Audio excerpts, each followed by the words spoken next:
So good afternoon. We have 5 ladies survived by Saturday afternoon, and we are starting our panel discussion. And for the beginning, I will suggest a theme. Let's speak about the language that we're trying to use describing the situation. I will explain a little bit. When Inga was speaking about the Russian Church, the Moscow Patriarchate, in fact, what do we mean saying Moscow Patriarchate? Because there is the Russian Church is huge, and there are different groups within the church.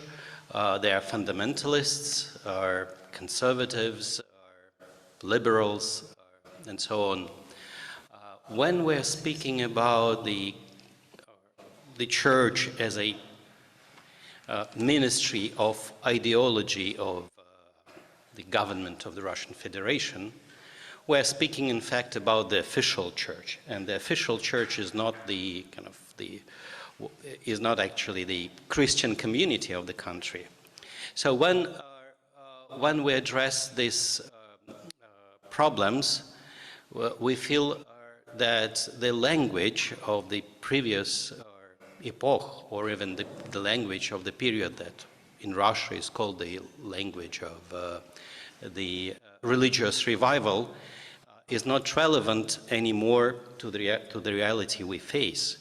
So may I ask you, what is your vision of the church in the modern world? When you pronounce this word, what do you mean by that? And maybe we have to be more precise when we sometimes subconsciously expect that the audience will understand us correctly. Please, Inga, maybe you will start. Yes, I will start. Well, this ties really to the talk by Father John and the challenge of using the word. And I think I've alluded to it in my talk as well. Well, actually in the answer to one of the questions, when I said that the church as a human institution claims the infallibility and lack of really any sin, because it is holy and is the body of Christ. So I think that this is an excellent question, and the problem is embedded in the fact that the word is used to describe everything, as again Father John said, from the building to the community to the church administration to and then of course looking broader that the Orthodox Church considers itself one church, and there have been significant debates, theological debates, on how can we be even talking about the World Council of Churches, right? And so I think that if I may offer what I think on that subject is, I think it's difficult to completely purify the language that has been in this confused state for so many centuries. To me, the more important question is that of our identity as members of the church. How do we understand the boundaries of the church? And actually, do we understand the boundaries of the church? And that leads to much more challenging and much more complicated discussions than as difficult and painful and hard as this discussion is than the talk that we're having today. Because if we truly see the church as the body of Christ, and I'm sorry that Father John wasn't here, because that notion of the mother and the womb is something that I would love to have debate about. But be as it may, whatever that definition, whatever definition we stick to, how we identify with it is, I think, is what's at the core of trying to sort of parse those many definitions. I mean, if you look at the Russian church as qualified as it is, as I was describing it in my talk, then are you part of it, right? But at the same time, you, Sergei, Chapnin, are a member of Russian Orthodox Church. And so, yes, here starts the problem. Sister Vassa, maybe you'll add something.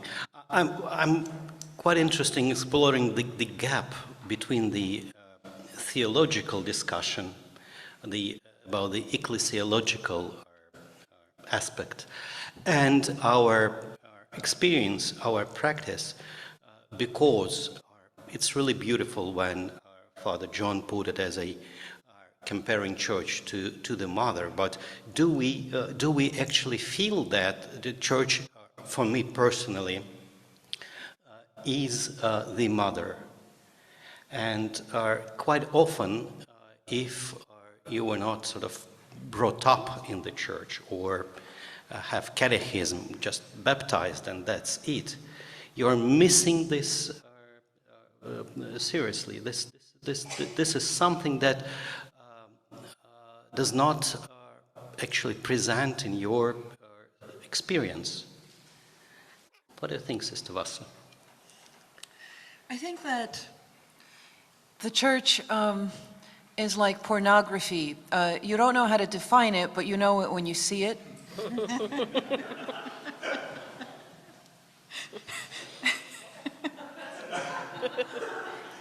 That's the new word in Orthodox ascetics. That's going to be on social media. It's hard to define, but you know it when you see it. It's like tradition is like that. I'm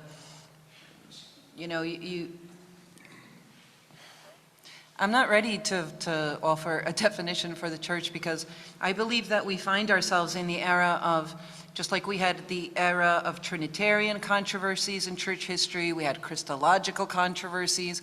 We never had an era of ecclesiological controversy of finding a definition for the church. Right now, the best definition I've heard, which is why I got Father John to give this talk and to reflect also on what is church. He was sort of a conversation partner throughout COVID for me via Zoom and was a big support. Anyway, I found that his working definition, but there's no definition of the church in Orthodox, lingo, or let's say any Orthodox catechism. His definition is the church is all of creation seen eschatologically.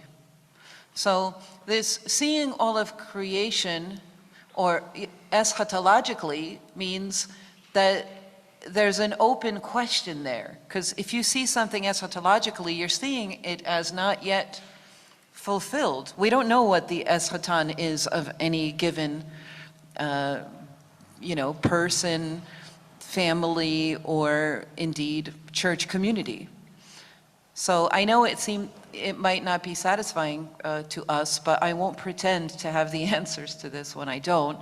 I'm telling you what right now seems to me a humble kind of, if I'm seeing all of creation eschatologically, I'm leaving the question open as to whether this will find its fulfillment, will choose to find its fulfillment or not. But I'm using, right now, I'm thinking about that word as the mystery that is the church. All of the other usages of the word church that we talked about, like the administrative thing, or the building, I think we have definitions for that. What makes for a church that actually is a traditional church with sacraments, church administration, buildings, the bells and the smells. That's not what, I'm not speaking to that. Well, actually, that's interesting that we're still going around the notion of the church, because I think it will be quite helpful also to define what is not church. For example, when we're speaking about the situation in Russia, I'm pretty sure that we have to divide not only between the different kind of meanings of this word, but also that there is a very strong, so to say, post-Soviet civil religion, which is something different from what the church is, but it is somehow wrapped in Orthodox rituals and kind of formal traditions, losing its real meaning. So maybe this is the point when we have to say that within the broad Orthodox community, or what we used to call the Orthodox community, the church, there is something else that really does not belong to the church and affects the church and actually poisons the church. And this is not an internal thing, but rather external that we cannot recognize for the moment. No, I think that's a really good observation. I think it's actually part of the sort of, and I think it's not just happened in post-Soviet Orthodoxy. I think it's a historical accident of the fact that in various times and places, the church, the sort of administrative part of the church, has provided the only infrastructure in a given place, right? So then the church has the sort of last remaining infrastructure, and so it takes on all of these other roles because there's nothing else to fill that void. But then when that need disappears, the church continues to be the external face of all sorts of things. And I have a kind of funny example, as it were. A fun example is like Greek language education in the diaspora. There's a reason you would want your children to learn a heritage language. I understand all of that. That gets, because there's no other buildings that Greek people own in early 20th century America, that starts happening in the church. And now there are parishes in the DOA where you would think the main mission of the church is to teach people Greek, right? And bingo.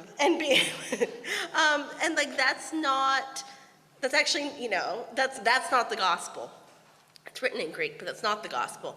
So there's this, I think that's the historical accident that leads to it. I don't think it's a good thing necessarily, but I think that's frequently, you look around, there's no one with any buildings or infrastructure but the church, right? The priest is the person in the village who can read and write, and that's how that happens. Yes, if I could comment, I'm reminded of the excellent work by George Demokopoulos about Orthodox churches throughout the world being in a sort of post-colonial situation. Mm-hmm. And that is certainly true of the Greek church, it's true of the Russian Orthodox Church, of the Romanian Church, of many churches. They're in a post-trauma situation throughout the 20th century. So they've somehow missed modernity, and really I think the challenge, and I'm speaking of church as institution, hierarchy right now, not the way you were, sister, but I think the challenge is for churches to process the fact that they are in a postmodern world and that they need to adapt to it. And the point that Tusa made is, are we going to be these little post-colonial ethnic enclaves, or are we the Church of Christ? Emily?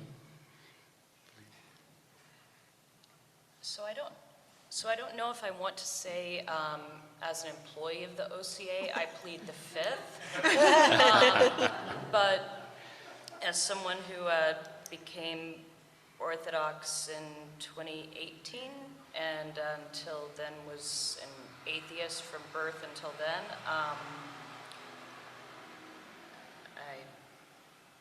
Metropolitan's not watching this, right?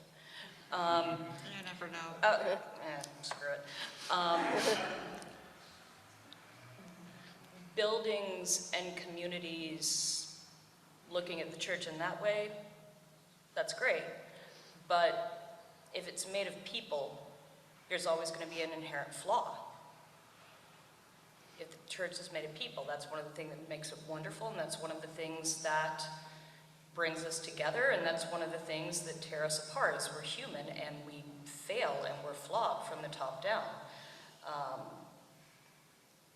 The church, I would hope, would refocus on the gospel and less on the division. Thank you. I invite the audience to join our discussion. Any questions, observations? No. Please, please. Just simply, if you could just stay focused on the fact that the church is based on the faith in Christ as the way, as the truth, and that's it. And I want to refer to Father John Bear's little book, I don't know if you're familiar with it, Becoming Human. Somebody else can talk about it then. But we are not human, we are flawed until after we die and we are in life with Christ. That's all. Thank you. So my second question is about human rights agenda. Emily gave a presentation on rape, but I think this is not the only issue. We have also tortures, and most probably from both sides in this war. We have in Russia repressions against anti-war activists, including clergy, and I think that's dimension is actually does not present nor in the official statements of the churches, of the other Orthodox churches, nor in the statements of the other churches condemning the war, Catholic Church or Anglican Church. Do you think, first of all, why do you think we miss this? And what should be the response to all these problems from Orthodox perspective? Sorry, I missed it. I would like to offer a rather frustrated perspective on this, and that is that I think there's a case of massive hypocrisy on the side of the, again, official institutional Orthodox churches in that question. There is a humongous lie that the church does not get involved in politics, and therefore it does not, it tries to shy away from commenting on the political issues. Well, it's a lie, right? It's a plain lie, as we very well know. In the United States, the Standing Assembly of Canonical Orthodox Bishops, that has not produced a single useful product since it has been assembled, except for the Directory of Canonical Bishops, which was in itself an accomplishment, has come up with a statement when the same-sex marriage legislation was passed. Not the legislation, the Supreme Court decision. So they were fast enough to come up with the official statement. And well, not every bishop, but every head of every jurisdiction did that. There is, March for Life in Washington that we can talk, and I'm just talking about the American context. There's March for Life in Washington and all the rhetoric that goes on about March for Life that everybody signs up to. And when you bring this issue, the hierarchs say, well, these are the moral issues that are of the concern of the church. Well, war is a moral issue. Torture is a moral issue. Persecution, criminal persecution of dissidents is a moral issue. Corporal punishment is a moral issue. Women, domestic abuse is a moral issue. We're being very, very, very selective. And so I think that what you are talking about, what you're asking about, Sergei, are just the symptoms of that same gangrene of hypocrisy that is eating into us. And to add to that, I think the cheap excuse we give about the church's larger inability to engage with human rights agendas and human rights language is that somehow the Orthodox Church missed the Enlightenment, which is not true. It's just not true historically, right? So there are Orthodox thinkers throughout the 18th and 19th century engaging with Enlightenment ideas, largely Greeks working in Russia, right? This is not I think the excuse is we missed it. That's not true. That's clearly an excuse and not knowing our own history. I think the real truth is the Orthodox Church did have thinkers engaging, many of them clerics, right, engaging with the Enlightenment, and the institutional church pushed back against that because it was against the nationalist interests of Orthodox majority populations that were forming as nations at that period. And that is, I think, the real, the truth is that the church, the institutional church, has been caught with its pants down, so to speak, when people start talking about human rights, because so frequently the institutional church is either complicit in or ignores human rights abuses.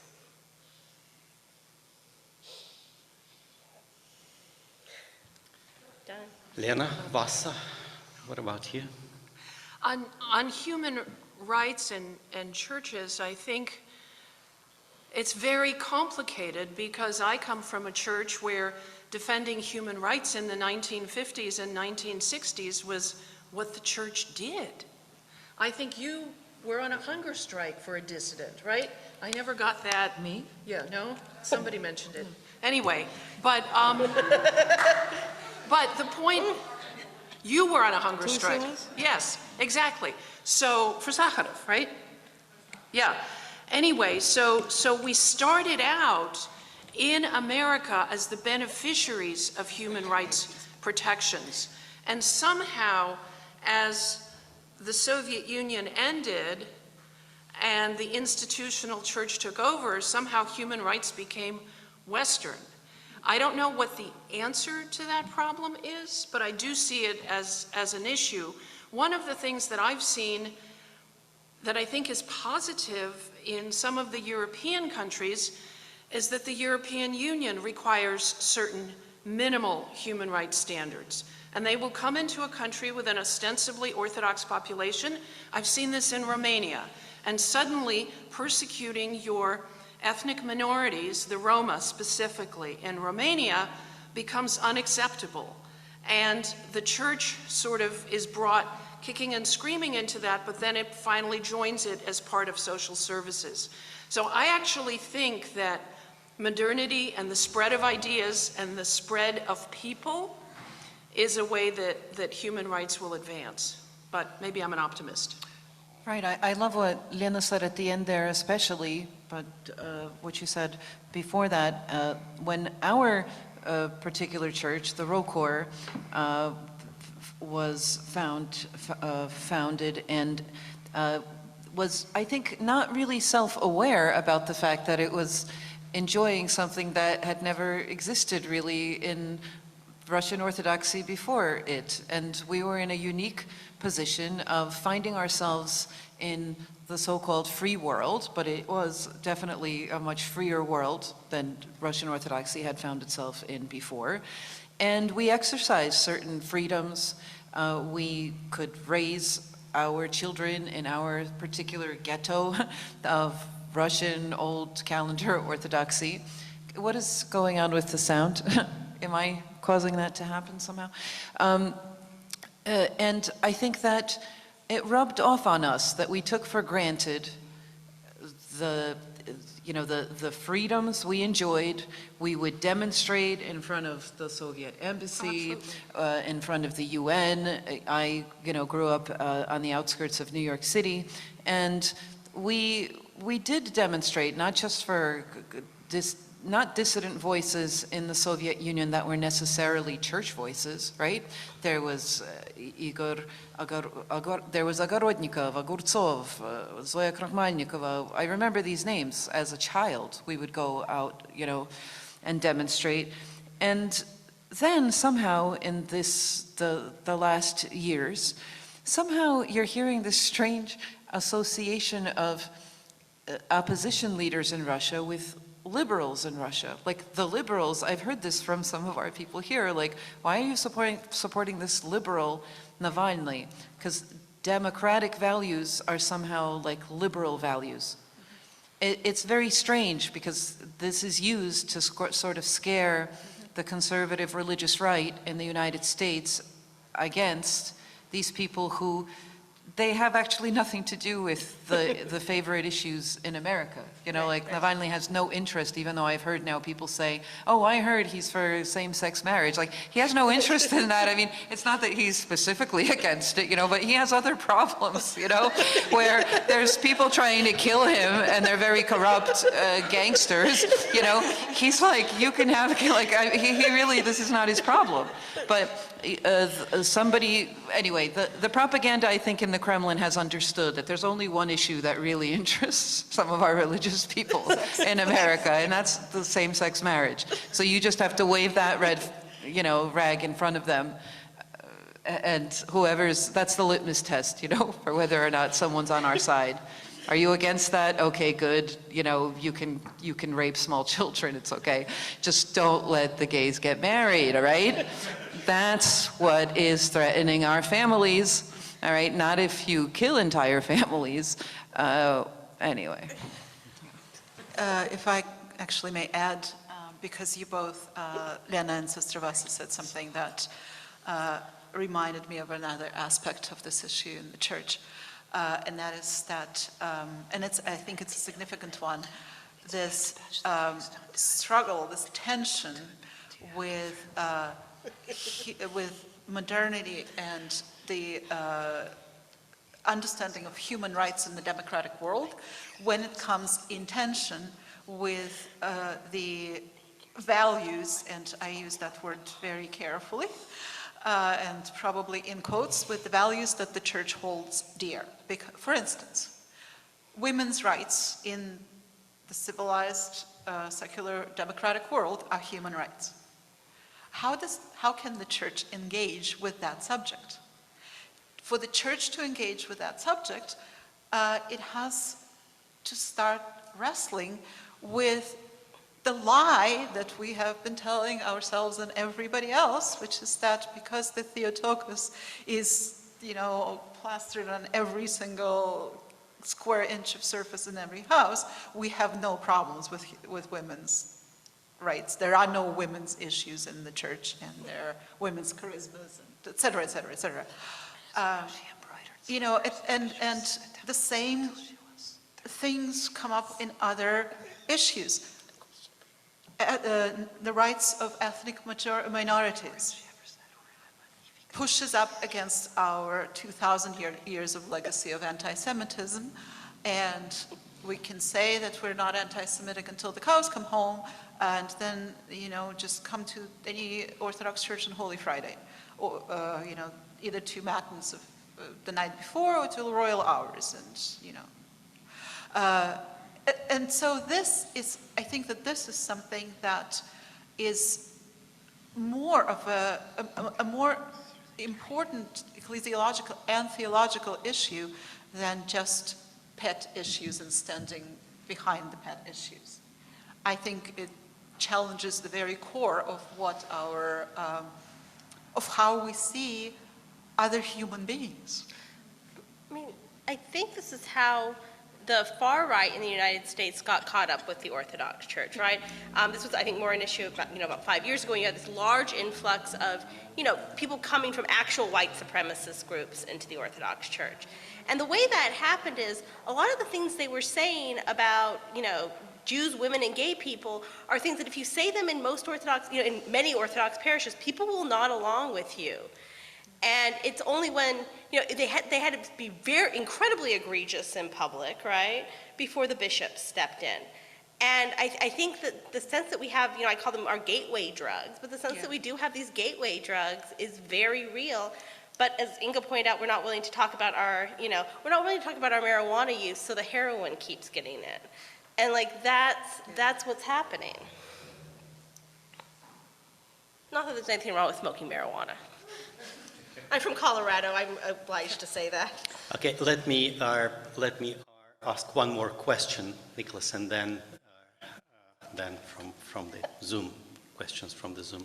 So my question now is that, while we agree that somehow that human rights, at least for the moment, is something external to the Orthodox Church, but could you imagine that the war criminals in Russia could, for example, or Ukraine, if any, could be punished canonically by the Church by, say, excommunication, or you can't believe that that could happen. We have canons, at least, but we don't, as I think Rabbi mentioned in her presentation, but we just don't use them, and even we don't think that we can use them, excommunicating those who committed war crimes.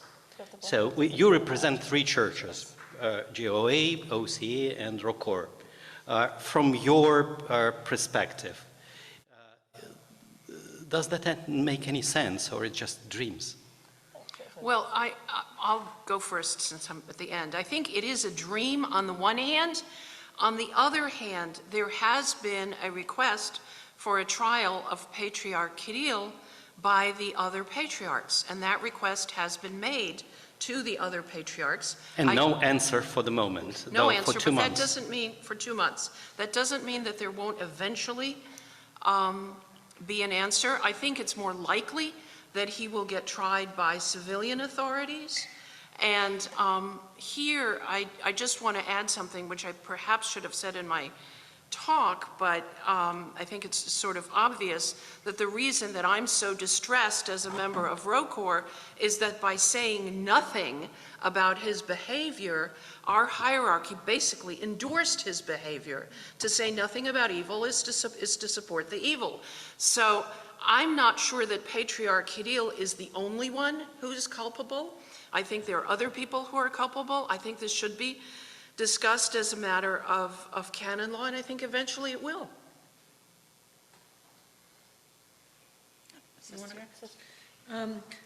Well, I mean, we're talking about a member of the clergy or about an Orthodox About Christian members of the Orthodox Church. Members of the Orthodox Church in any capacity. Well, there are canons, I don't know them from the top of my head, about the excommunication for murder, for killing. And then there's excommunication also for warriors. I believe Saint Basil the Great talks about that. There's something in Saint Athanasius about it. I don't have it at the top of my, at the top of my head. Is that an expression in English? Yeah. Yeah, so I think, yes, I think it's simple that for killing one is excommunicated. There's various forms of killing. There is niewolne ubийstwo, wolne ubийstwo, which is, killing someone on purpose, also killing in war. One is not considered capable of communion. They need to distance themselves. And the distance from the killing, I think is it only a year? 3 years. 3 years? Yeah, even for warriors, speaking to the topic of whether there is a just war. Well, and Reba reminded us all, I think quite properly, that there is no doctrine of just war in Orthodoxy. Never has been. It's always unjust. It's always wrong, in spite of the fact that Orthodox government after Orthodox government has mobilized churches within their borders to support war. I think her reminder was really, really important. But there's always a distinction, excuse me, between self-defense and the aggressor. And international law has always, well, ever since at least the 20th century, respected the difference. There will always be, the culpability will always be behind the one who has invaded, whether or not the church will want to admit that. All the culpability will end up on Russia's side. And we have to also not engage this kind of, some kind of strange logic that, well, Russia was provoked, even though I don't believe that's true at all. Not only do I not believe it, but that's not an argument for, it doesn't justify crimes. Yeah. No crime is justified by the criminal was provoked. I would like to be slightly contrarian, actually, in adding my thoughts to this question. I think that I would like to think about the theological meaning of excommunication. I mean, what is excommunication? It is forcing people outside the community, right? And it is a punishment that has been used in the church historically in the most cavalier way for all kinds of transgressions without any official judgment. You know, your priest can take the chalice, tells you that you can't come to the chalice on Sunday that you were late to church. Priests all over are telling people that they cannot commune because they because they vote the wrong way. I mean, it's, you know, this is something that is happening everywhere, and I think it's a rampant theological crisis. And I don't think that I am trying to say that war crimes should not be reckoned with and people should not be held culpable. But this, to me, goes back to the question of what is church as a community. And more importantly, it goes back to the question of the crucifixion. When Christ dies on the cross, when he's tortured and subjected to the humiliating and the most painful death, he goes and takes this on voluntarily, not for the nice people around him, for everyone, and that includes those who have tortured, persecuted, and crucified him. And this is we were talking about it yesterday at dinner. This is the truth of our faith that I think it's almost impossible to wrap the human mind around, but we're not asked to be human, right? We're asked, Christ calls us to be superhuman, to be like him, to be divine. And I think where I'm going with this is that I'm more concerned not with the question of judgment and excommunication.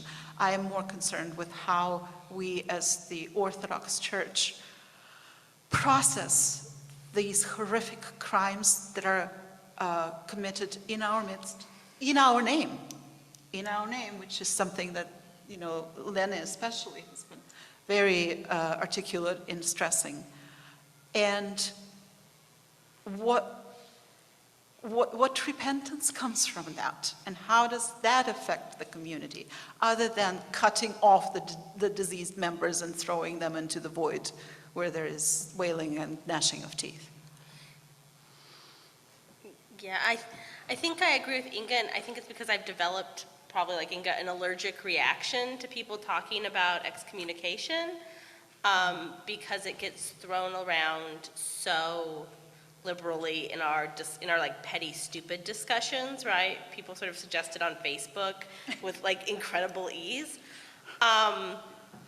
So I grew up with like these stories of the Bulgarian War, where Greece was very clearly the aggressor against other Orthodox Christians.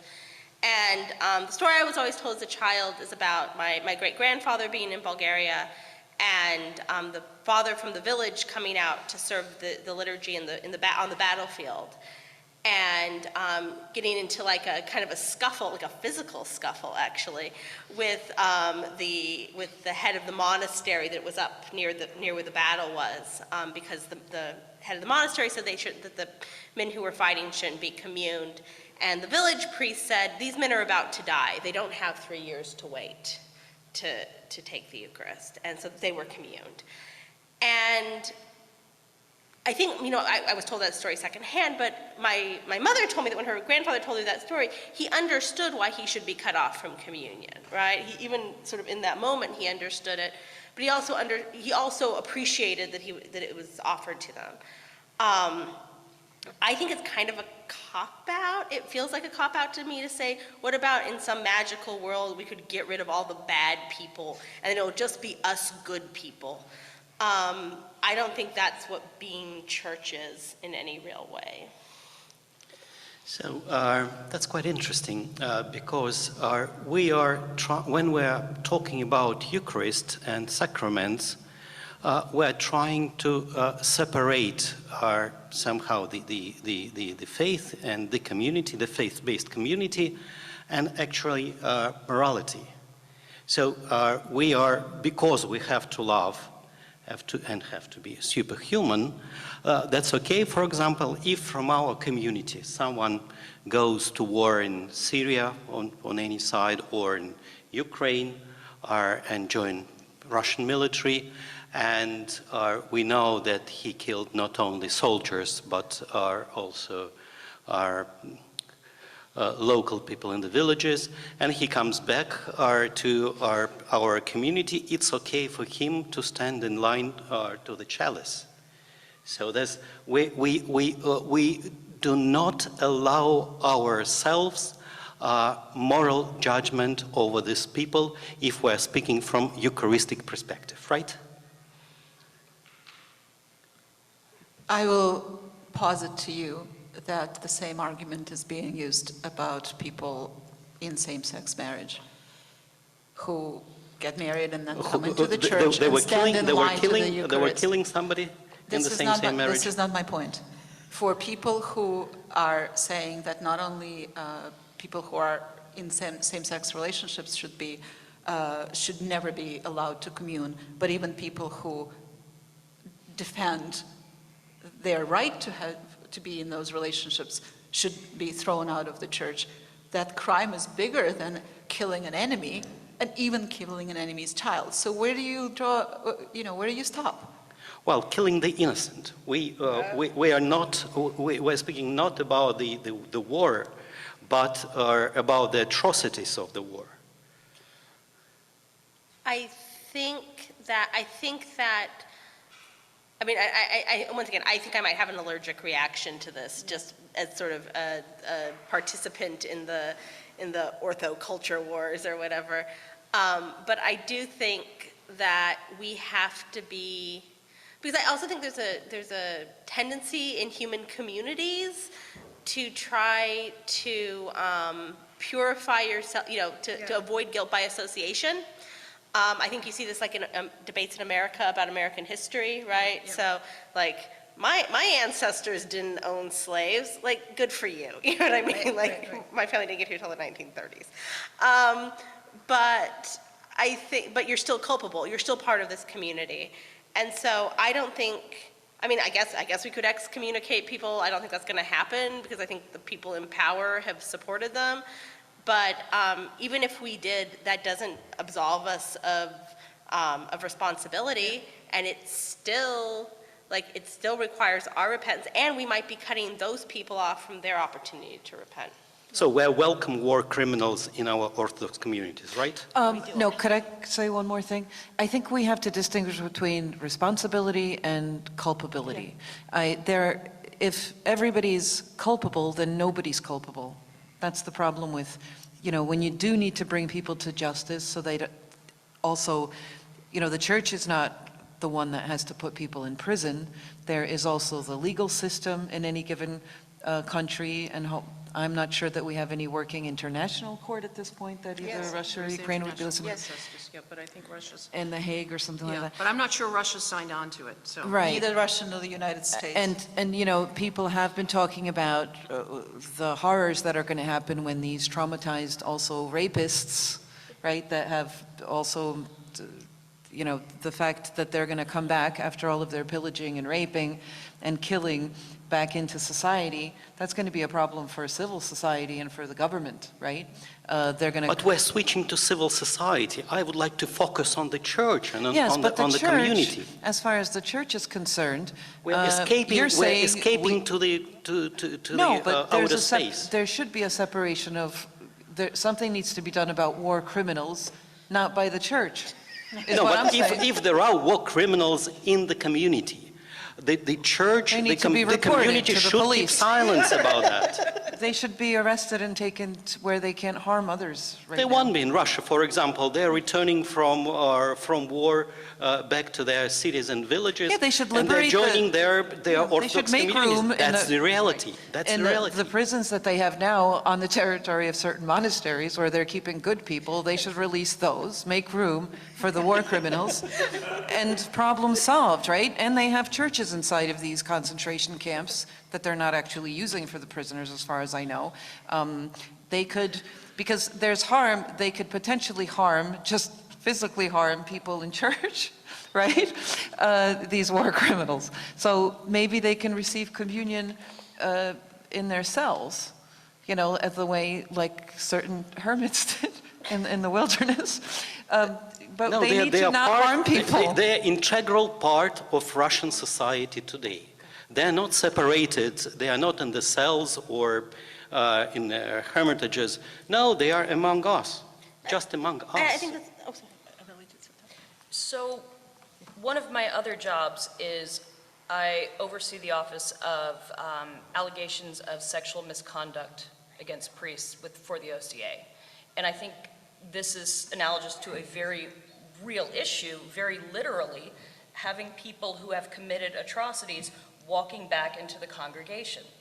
I don't view my role as punishing as judge, jury, and executioner. I help put together the facts, but the main thing for my role, and then one of the things I think that we need to think about in this context, is how do we protect the church as a people? Yes, I understand the visceral reactions to excommunication. Again, growing up atheist, I haven't had to worry about that, but there is a legitimate need to protect the community and the congregation from people who have willingly committed atrocities. I don't think there's any disagreement about that, but the question was asked about about excommunication. And what I'm reacting to, and I think what Katie is reacting to, is that this tendency to purify ourselves from the horrible ones so that we can keep going in our, really nice, good, like-minded groups, is, again, theologically speaking, is problematic because I'm going to say a very radical thing for an Orthodox theologian, but I'm going to say it anyway. I think I've said worse.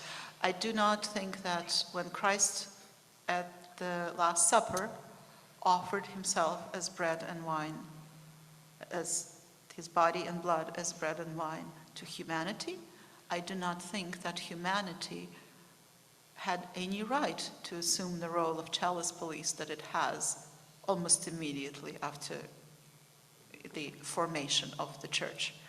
I think that Christ, I don't think the gospel says, he says that he has come to bring all things to himself.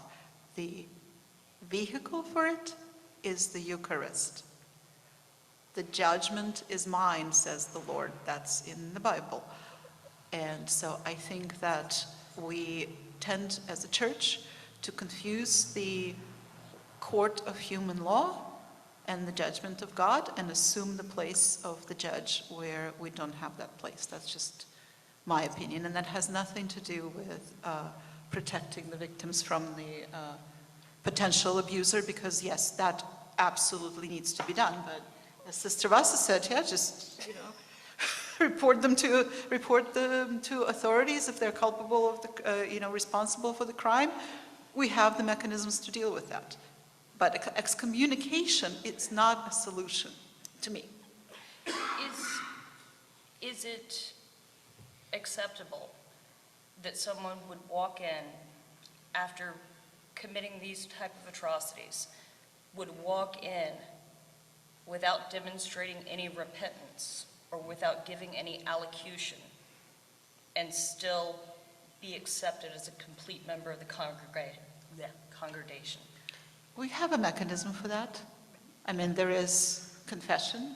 Priests have responsibilities, right? They have if I stop going to my cathedral for several weeks in a row, my priest is going to have a talk to me before, I'm basically let back into the community. So I think we do have the system to address people who walk in, without even parsing what they're walking in from.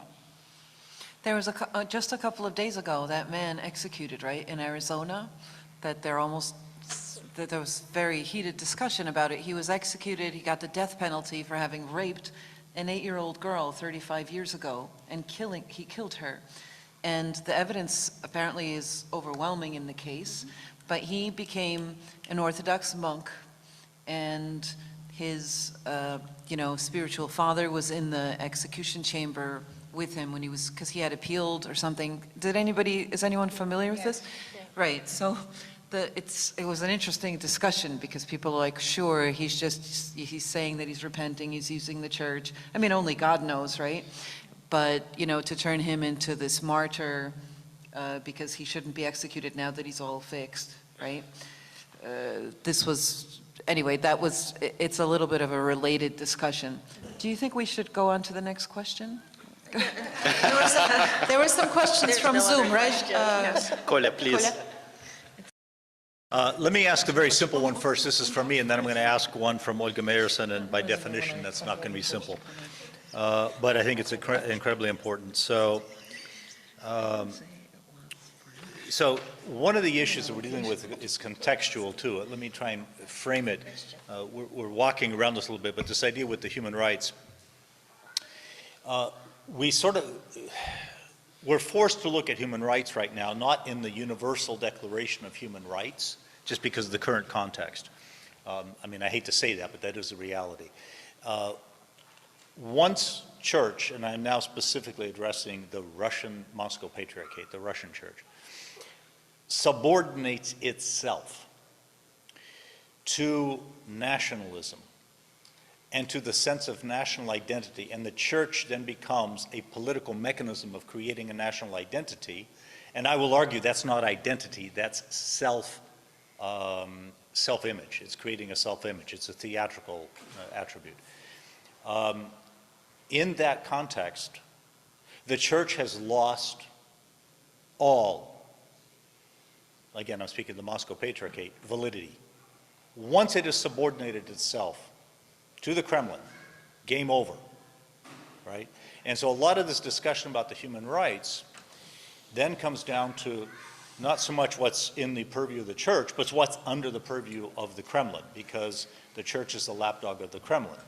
And human rights is very much, and this is where the political issue is so critical, it's a question of us and them.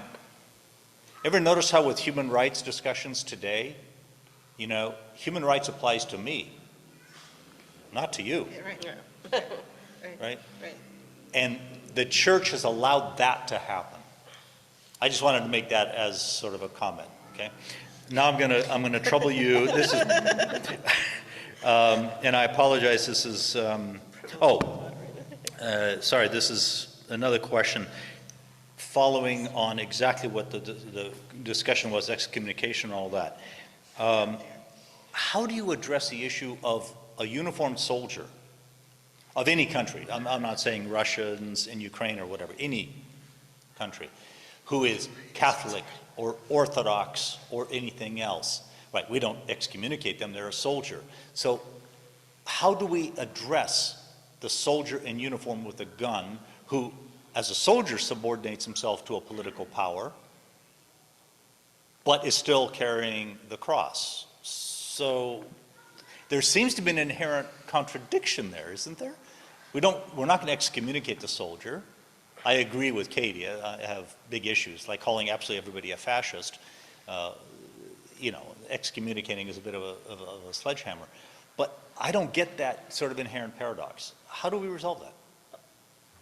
Yeah, so I mean, this is, I had some people write me some like weird things who usually agree with me when I said like Orthodox Christians are not Quakers, right? Like we have a long history of imperial cooperation, and if we're being really honest, Constantine gets a bad rap from some people.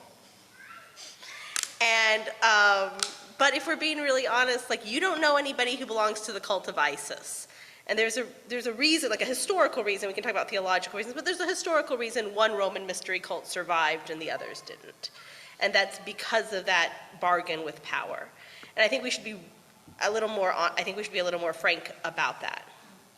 That there was, the church historically survived because it made that deal with power.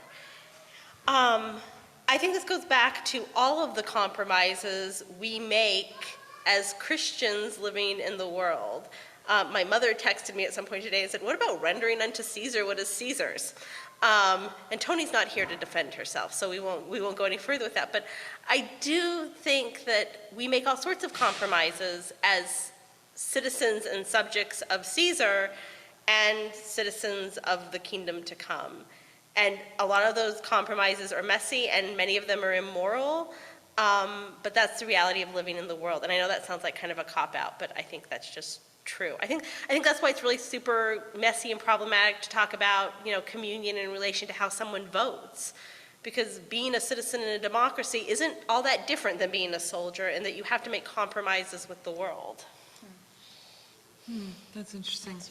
I would agree with Katie that I think in certain ways, maybe these are random examples, but in certain ways, what we now call the Orthodox Church, that called itself the Catholic Church before in Byzantine times, was sort of had a certain realism to the way it dealt with real world situations. One sees this in the allowance from very early on for divorce, despite what a fundamentalist reading of scripture would suggest, differently from the way the Latin West decided that issue.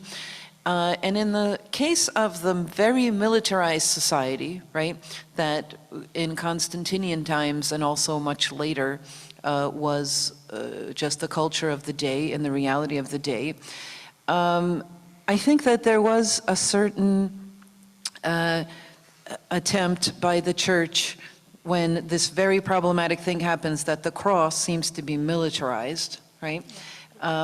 There's still in the hymnography a certain relativization of the militarization of the cross by calling it in the Kontakion to the cross, but there's other phrases too, that we venerate the oplon irinis, the weapon of peace, right?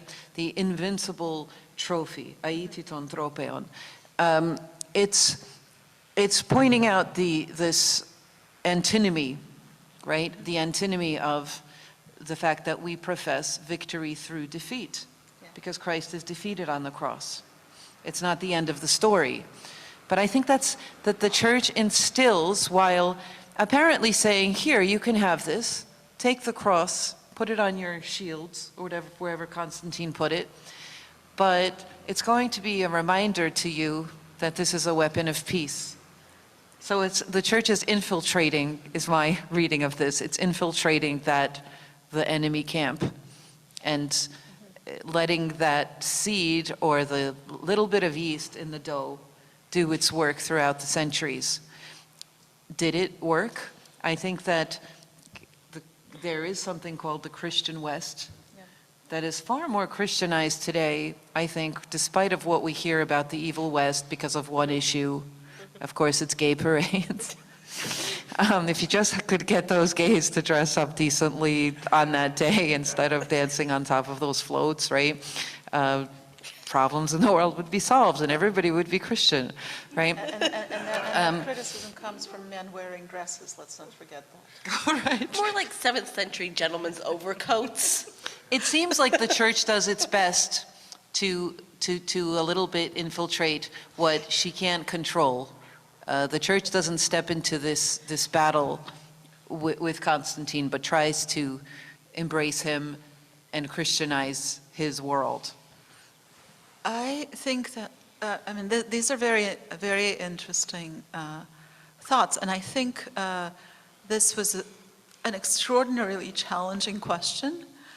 I would like to add that within the economia of the church, there is at the same time the acknowledgement of reality, which is that of the fallen human reality, which even if a Christian nation never chooses to participate in the war of aggression, it is drawn into the war of defense enough, and people are called to take arms to defend, forget their country, to defend their homes, their families, their children. But at the same time, also within that economia, there is a choice to make a personal decision not to take up arms, right? There is a choice to make a personal decision to accept death and defeat. In civil law, there is religious exemption from military service, which recognizes that. But I think within the heart of the church, there is that choice. And I think that, to me, that is merciful. I think it both acknowledges the Christian ideal, which is to die, and recognizes the reality of the human nature, which is to survive. So I just want to make a very quick comment, because I think this is really interesting. The thread I'm getting online, the degree of interest in this particular question is off the charts. Because we have a lot of veterans, a lot of people who have been in the military, who have fought and all that. So I just wanted the panel to be aware that this was a tremendously important subject. And just to close that off, again, from Olga Meyerson, a very important point. Tons of important martyrs in early Rome were converted soldiers. The most famous, perhaps, Saint Eustachius Placide. The empire did turn them into martyrs. Sorry, I'm going to find the much promised and highly theological question also from Olga that I promised some time ago. So becoming human, and Olga Poluhin's citing of Father John, Berdyaev famously claimed that in and of themselves, humans are neither human nor humane. It is God who is, in his existential dialectics of the human and the divine. His point may be relevant for ecclesiology as well. Georges Rouel also said piercingly that the church is the cross which Christ keeps being crucified on again and again. And that's come up several times already, and last night and today in this conversation. So if anybody wanted to comment on that, that's getting much more into theological question. Okay, I'll start. This is the church is the cross that Christ continues to be crucified on again and again. Is something that Olga quotes a lot, and this is, I think, is one of the greatest challenges for every single one of us as a Christian. I would like to tie this to the previously raised question of excommunication. And I promise it will become clear in a second. In Romans 1, we famously know that St. Paul lists all those sins that prevent one from entering the kingdom of heaven, right? And they're kind of random, and being a passive male homosexual is not the only one of them. There's a whole, slew, and bankers are included because you can't be an usurer if you to enter the kingdom of heaven. And where I'm going with this is that the moment that Christian Church took this list and turned it into a codex that is being used to distinguish the sin, the pardonable and unpardonable sins, the sins that separate one from communion, from the community, the church started building the cross. I know I'm saying a very radical thing, but I truly believe in it. Christ was crucified for breaking the law of Moses. This is very well articulated in the Bible. He was crucified because the Pharisaic interpretation of the law of Moses made him guilty of crimes punishable by death. I think that the moment that the church took the ethical admonitions in the gospel and turned them into the new law, it started building the cross. And it's crucifying Christ on that cross ever since. Sister Vassa, can you please expand more on the idea of antinomy? The idea that opposite, contradictory things, good and evil, to be crude, can coexist in the world. And what danger comes when we do not think within the framework of this antinomy. Well, I don't know what you mean by what dangers exist when we don't think in the framework of antinomy. Well, there's several important antinomies that work in tension, right? There's a tension between antinomies that some would say, as did I think this is the first instance of it that I know, the pre-Socratian philosopher Heraclitus said that all things are born of the conflict of opposites. New life there's an antinomy that life is born out of death, that God instills in this natural world already. Very interestingly, on the third day of creation, he creates the trees and the plants and the seed that falls to the ground. The principle that a seed falls to the ground and that it's on the third day, I like to be a little bit provocative and say that Christ was crucified and rose on the third day, katatas grafas, according to the scriptures, po pisanium.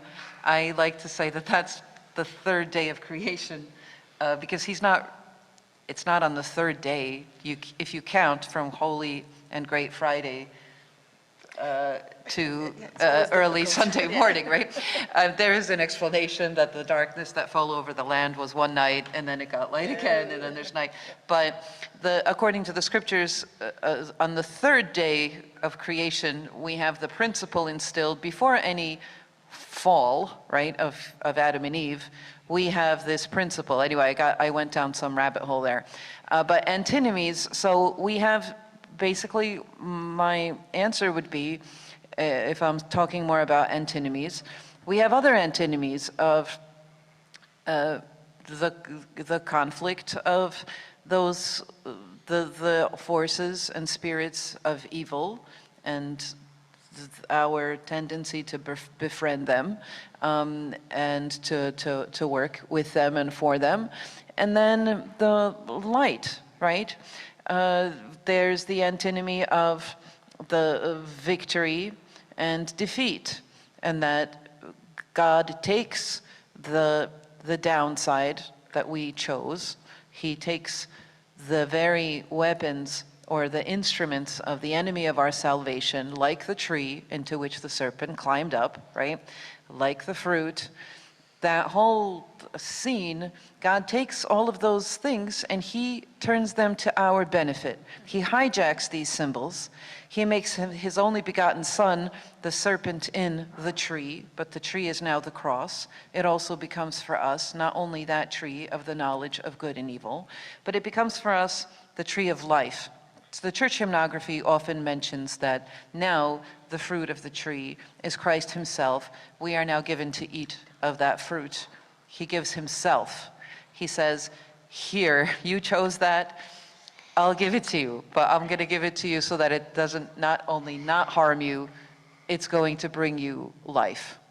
So there's antinomies, and there is instilled already in this world, somehow, God made it that way that even if we, that it could work to our benefit. He works to our benefit that which could potentially kill us. I think that's really interesting because I think a lot of the language, that's actually super interesting because like a lot of the language that comes out of the right, or the sort of far right, is this, or traditionalists, or however you want to say it, is this idea that like things are being hijacked, right? So these images and symbols and things are being hijacked by progressives. You see this a lot with the rainbow. Like there's a whole like take back the rainbow movement, which is like super weird and like a super good use of your time. But don't worry about that. So this is like a promise, not pride or whatever. Good for you. But I think I think this is the better corollary, that the truth isn't that somehow, the symbols of good are hijacked by evil. I think the message of the gospel is that God takes evil things and he redeems them. And maybe that goes a little bit back to the communion conversation, which I won't say any more about. Thank you for this wonderful discussion. A bit provocative, but I think that's... Thank you, Sergei Valerievich, for leading the panel discussion. Thank you to my friends, you lovely ladies who came together, and especially Inga and the Wheel and her board of trustees on the Wheel. I think that's what they might be called. Thank you to my team at Coffee with Sister Vassa Inc. and anybody watching who donated also to this conference. And I thank, of course, all of the speakers, Emily Waters and Matuszka. Actually, she left? Yeah. Okay. And certainly Kolya and Sonia, who have Kishkovskaya, and Kolya Sluchevsky, who have been so very helpful in running around here and preparing things on site, because Inga lives in Boston, I live across the ocean. We weren't here with boots on the ground. The audio visual team and Father Jesse, the pastor of this beautiful St. Luke's Episcopal Church. And I also thank Katie,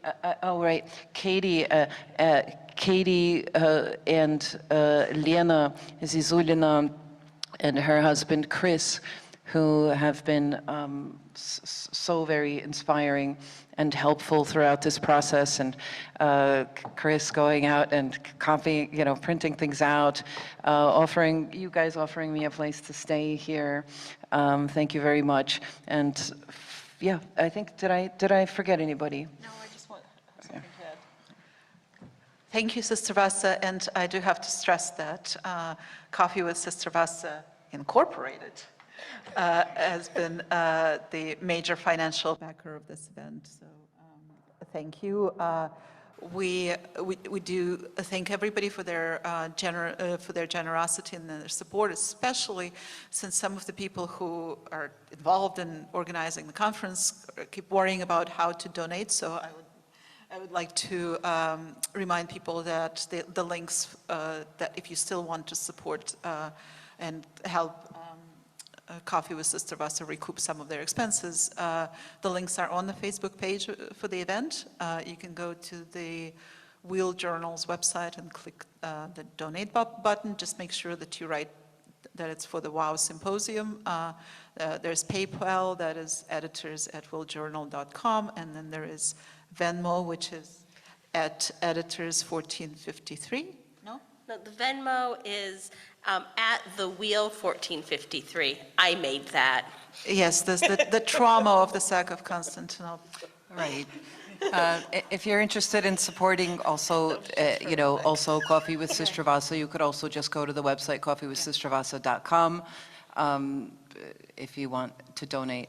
We don't have that many people left sitting here, so we're preaching to the choir. We probably have people online. And then a couple more important things. The recording of the conference will be posted online on YouTube. I think simulcast on the Wheel's YouTube channel and on Coffee with Sister Vassa's YouTube channel.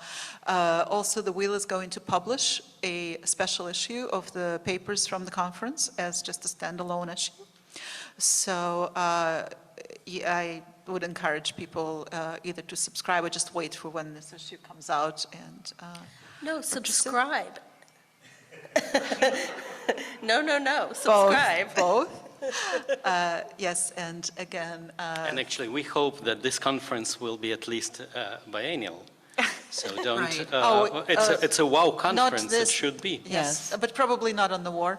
Yes, do subscribe to The Wheel. It's an excellent publication that covers on a very high level and from various perspectives a lot of important issues.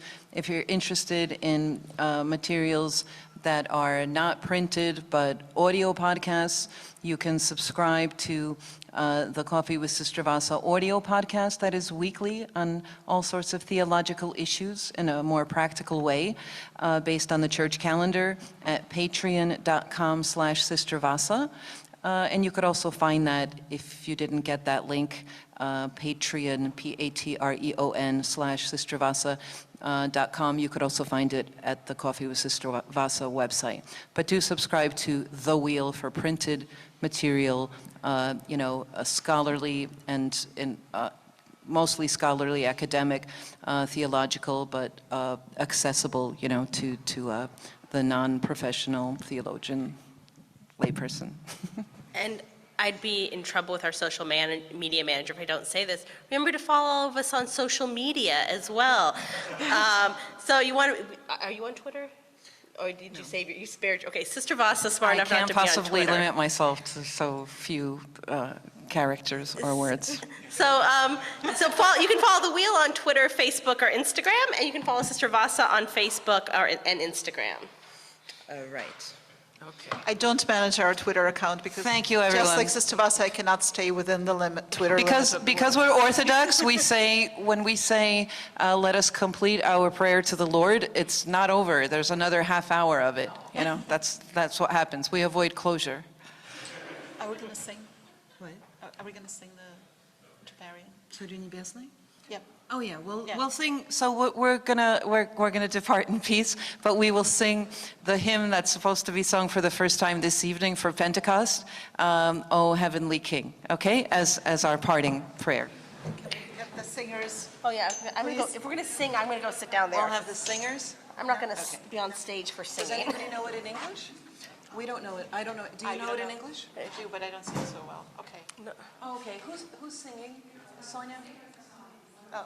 Oh. Singers are gone? So we're not, okay, we're not going to sing or pray. Well, we can read it, just read it Thank out. you, God, for our conference. Thank you to everybody for coming. And, Can I just read it out? Oh, Because I can say that in English? Because I can't. This is deep Orthodox trauma, right? I can't depart without prayer. O heavenly King, the comforter, the Spirit of truth, who is everywhere and fill all things, treasury of blessings and giver of life, come and abide in us and cleanse us from every impurity and save our souls, the good one. Amen.